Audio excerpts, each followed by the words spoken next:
یہ نہیں ہو سکتا. اب یہ ڈیفائننگ مومنٹ آ چکا. ہمیں اب فیصلہ کرنا ہے, اپنے پورے قد کے ساتھ کھڑا ہونا ہے. ہماری آزادی کے چیلنج کر دیا گیا ہے. ہماری حاکمیت اعلیٰ اور ہماری security, sovereignty and security both stand jeopardized today, اور یہ ہم برداشت نہیں کریں گے کسی صورت میں بھی. آج اب یہ فیصلے کا وقت آ گیا, فیصلے کی گھڑی آن پہنچی. ہمارے پاس پیسہ نہیں ہے, ہم کیسے امریکہ کا مقابلہ کر سکتے ہیں؟ اول تو امریکہ, یقین کیجئے کہ یہ چند دنوں کے بعد آپ کھڑے رہیں, یہ ڈیوس کا مطالبہ چھوڑ دے گا. اس لیے کہ ان کی سپلائی لائن پاکستان میں سے گزر کے جاتی ہے, جو ان کی نیٹو کے ٹروپس وہاں 1.5 لاکھ لگے ہوئے ہیں, جو تقریباً اتنی ہی تعداد میں ان کے سیکیورٹی کانٹریکٹرز ہیں, جو ان کی انویسٹمنٹ ہو رہی ہے افغانستان کے اندر. جب ہم کو دیکھتے ہیں تو میں ایک سپاہی کے طور پہ یہ کہہ سکتا ہوں, اور یہاں فوجی بھی بیٹھے ہوئے ہیں, ریٹائرڈ کرنل صاحب بیٹھے ہوئے ہیں, دیل بیئر می آؤٹ, کیا سپلائی لائن محفوظ ہوئے بغیر آپ کوئی جنگ لڑ سکتے ہیں یا جیت سکتے ہیں؟ زندہ رہ سکتے ہیں؟ فوجیں زندہ رہ سکتی ہیں؟ امریکنوں, تمہارے تو ٹوائلٹ پیپر ختم ہو جاتے ہیں تو تم رونے لگتے ہو. تمہارے پاس یہ قربانی کا جذبہ, تو یہ تو ہماری داستان ہے کہ غریب و سادہ اور رنگی ہے داستان حرم, نہایت اس کی حسین ابتدا ہے اسماعیل. یہ تم میں نہیں ہے, تم نہیں کر سکتے یہ. اگر آپ ڈٹے رہے, اور اس کے لیے بہت ضروری ہے کہ پبلک پریشر ان کے اوپر ہو, تو یہ آپ کا کچھ نہیں بگاڑیں گے. میں جانتا ہوں ان کی سپلائی 10 دن کے لیے بند کی تھی, صرف ایک بارڈر کے اوپر, تورخم کے اوپر بند کی تھی, تو معافی ریٹرن مانگی تھی ان کے کمانڈرز نے یہاں پہ. یہ اتنے متکبر ہیں, یہ کبھی معافی مانگتے نہیں ہیں. میں حیران تھا کہ کیسے معافی جلدی, اتنی 10 دنوں کے اندر انہوں نے معافی مانگ لی. جو ان کا وہاں پہ آج کل پیٹرول اور ڈیزل خرچ ہوتا ہے, وہ 50 لاکھ لیٹر روزانہ کا ان کا خرچ ہو رہا ہے, 50 لاکھ روزانہ.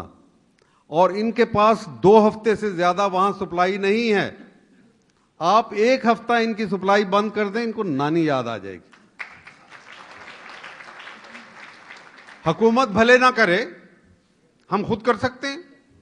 اٹک پل کے اوپر بیٹھ کے دھرنا دے دیں گے, بسترے لگا کے وہاں لیٹ جائیں گے جیسے تبلیغی جماعت والے کیا کرتے ہیں. وہاں کیمپ لگا دیں گے اپنے, جیسے التحریر اسکوائر میں انہوں نے کیا ہوا ہے, پرامن طریقے سے, نہتے بالکل. ہمارا ڈیمانڈ کیا ہے؟ ڈرون حملے بند کرو, ڈیوس کے اوپر مقدمہ چلنے دو, تم مانگو گے نہیں اس کو, ہماری آزادی ہمیں واپس دو. یہ کچھ بھی نہیں کر سکتے. عافیہ صدیقی کو واپس کرو. یہ ساری چیزیں ہیں جو آپ نے, ہمارے پاس اب وقت آ گیا ہے کہ ہم مطالبہ کریں. وہ ڈو مور کہا کرتے تھے, اب کہو کہ you have to do more. It's your turn to do more. اور یہ تاریخ آپ کو اس مقام پہ, اس دوراہے پہ لا کھڑا کیا ہے. You have to choose.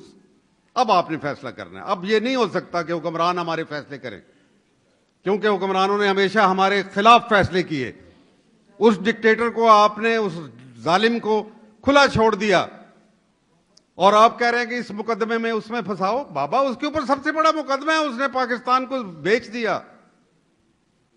دہقان و کشت و باغ و بیاباں فروختن, قوم فروختن دو چیرزاں فروخت. بیچا بھی تو کتنا سستا بیچ دیا تم نے اس کو شراب کے لیے اور اپنے ڈالروں کے لیے بیچ دیا. ظلم کیا ایک قوم کے اوپر, اتنی بڑی قوم کی, اتنی باوقار قوم کا, اس کی آبرو لوٹ لی تم نے. یہ کیا ظلم کیا تم نے ہمارے ساتھ؟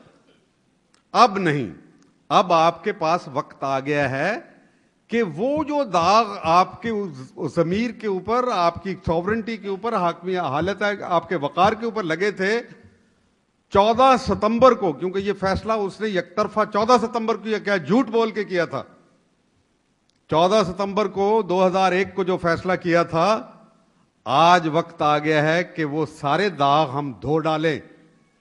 ڈیوس ہمارے قابو کے اندر ہے, وہ بکے گا, بولے گا, بتائے گا کہ میں تو یہاں تقریب کاری کے لیے آیا ہوں, آپس میں لڑانے کے لیے آیا ہوں, مولویوں اور مسٹروں کو آپس میں ٹکرانے کے لیے آیا ہوں.